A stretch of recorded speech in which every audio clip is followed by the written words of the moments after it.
Assalamu алейкум, урматтуу мекендештер, кандайсыздар, жакшысыздарбы? Сот да бүттү, ошентип Кыдыршаевич почти свободада, мындайча айтканда акталгандай эле болду да эмичи. Ошол элдин баары айтып атканда камалат, бул киши камалат. Бул статья менен сөзсүз камалыш керек депчи. Бирок камалган жок, үй камагына. Бул почти что мындай үй камагы деген ал акталды дегендей эле да. Бул статья мененчи. Бул статья менен далай кесилип кеткен. Карапайым эле иштейби закон? Карапайым деле камап сала береби дегендерге дагы бир жооп да. Карапайым ушул мына ушул жооп. А киши бир аз эмгек сиңирген экен. Өтө гумандуу мамиле кылды да. Ошол эмгегин баалап койду деп атам да. Ошо эмгегин баалап туруп анан бошотуп койду го. Же болбосо Кыдыршаевичтин экинчи президент болчу да, Кыдыршаевич экинчи президент болчу да. Почти бүтөбүз тейлечи эмеспи. Садыр Нуркожоевич чет жакты тейлечи, ичин Кыдыршаевич тейлечи. Кыргызстандын ичин.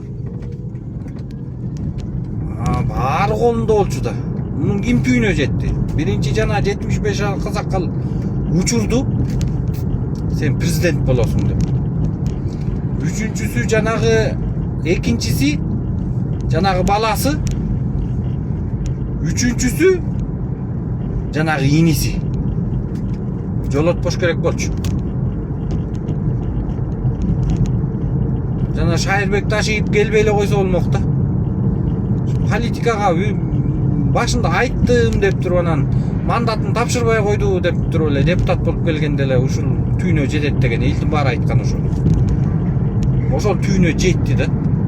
Барып туруп нефти базаны басып алды. Өзбекстан эмес эме Тажикстанга каалагандай нефтини сатты. Элдин баары ошто балдардын баары айтып калган да уже. Ташип жердин баарын басып алды деп. Тиги баласынан барып бата албасаң ишиң жүрбөйт деп. Ошон үчүн Садыр Нуркожоевич эч кимди жолотпой атыптыр дей. Жакындарынан эч кимди жолотпойт. Жанында жүргөн балдарды дагы дажычы эмнеге жумушу жок деп ойлочубуз да. Анан барган эле мекенчил балдардан барса эле жумуштан алып ыргытылат.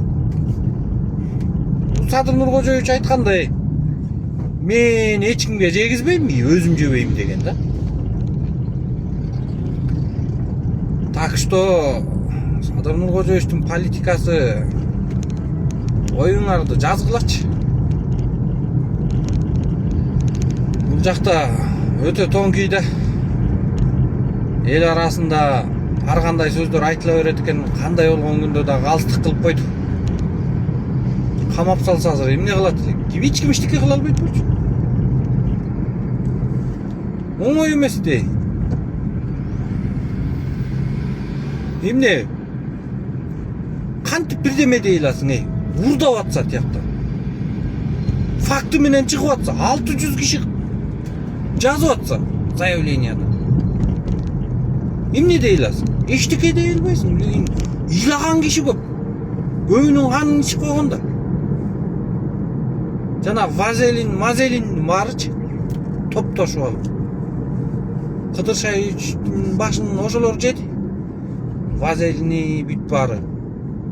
Анан узуну.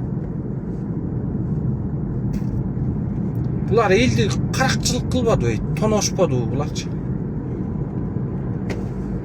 Мен ушуну айтса ишенч эмесмин негизи башындачы. Бирок факты да. Чыкты да мунун баарычы аягындачы.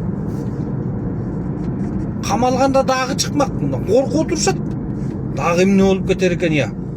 Президент менен Ташип сүйлөшүп алып, ушул ишти кылбай элеби дегендер толтура азырчы.